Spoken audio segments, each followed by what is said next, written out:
Là, je reviens avec ma casquette entrepreneur. En fait, je suis docteur en pharmacologie et j'ai une spécialité en toxicologie. Donc, j'ai ouvert mon cabinet pour accompagner en fait les industriels européens ou autres à mettre en place leurs produits sur le territoire. Ça peut être des produits alimentaires, ça peut être des produits cosmétiques. Il y a tout un règlement européen autour de ces sujets-là. Et c'est d'accompagner en disant, bon ben, ok, on regarde votre produit, il est sain pour le consommateur, on va pouvoir signer et vous autoriser une mise sur le marché. Donc, l'exportation vers l'autre, quelle que soit la région, la sous-région, l'international, il faut intégrer aussi cette partie-là réglementaire. Et ça, c'est aussi, je dirais plutôt le pouvoir des institutions qui prennent à bras le corps l'aspect législatif, l'instaurer sur le territoire pour que les acteurs économiques puissent aussi répondre ou être en conformité avec ce règlement-là en national et être en conformité avec la réglementation européenne. Donc ça c'est hyper important, un peu lier aussi le législateur en fait derrière. Tout à l'heure on parlait de la présence d'autres. Pour moi je pense que un événement comme ça, Fatou, vraiment je te remercie infiniment. Moi je suis ravie d'y assister et de voir surtout le volet, l'angle que tu as choisi, justement avec des apports en plus de ce qu'on a l'habitude, en fait, que moi j'ai l'habitude d'assister. Et là-dedans, par contre, moi, ce que j'aurais aimé voir aussi, ce sont les différents pays, des ambassadeurs. Tout à l'heure, on a parlé du Cap-Vert, des ambassadeurs d'autres pays, que ce soit le Cameroun, représenté, bon, j'ai vu, il y a un cousin Bassa, qui est donc sur le téléphone. Oui, Bassa, un tout petit peu. Mais effectivement, il faudrait qu'il y ait d'autres représentants en fait présents dans ce type d'événement. Que ce soit européen, africain, américain, on doit être présent.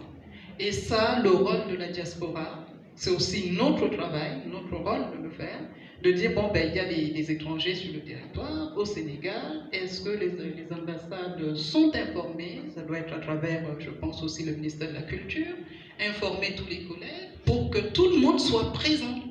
C'est en fait la valorisation du patrimoine, je pense que ça passe aussi par là, et nous, de la diaspora, c'est d'exporter cette information-là vers l'autre.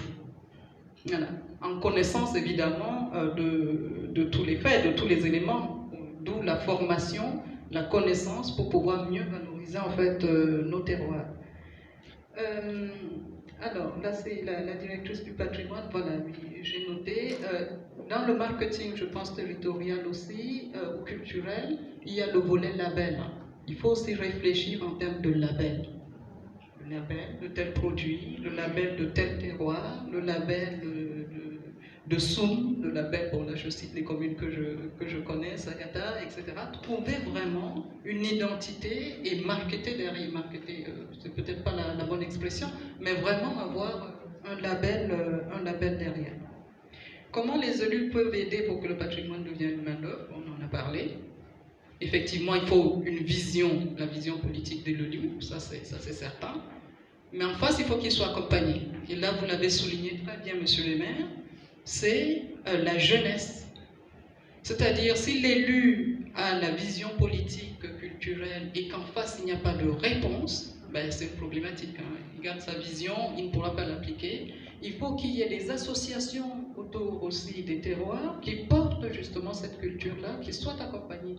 On a parlé de l'artisanat tout à l'heure. Bon, moi, ce que je regrette dans nos pays, c'est que l'artisanat n'est pas valorisé à sa juste, c'est-à-dire même au-delà de sa valeur, parce que il n'y a pas forcément de considération en fait. On a l'impression que c'est un métier, bon, ben, parce qu'on a un peu raté peut-être son scolaire, on devient artisan et c'est pas considéré. Non, c'est le pilier justement aussi de notre propre culture.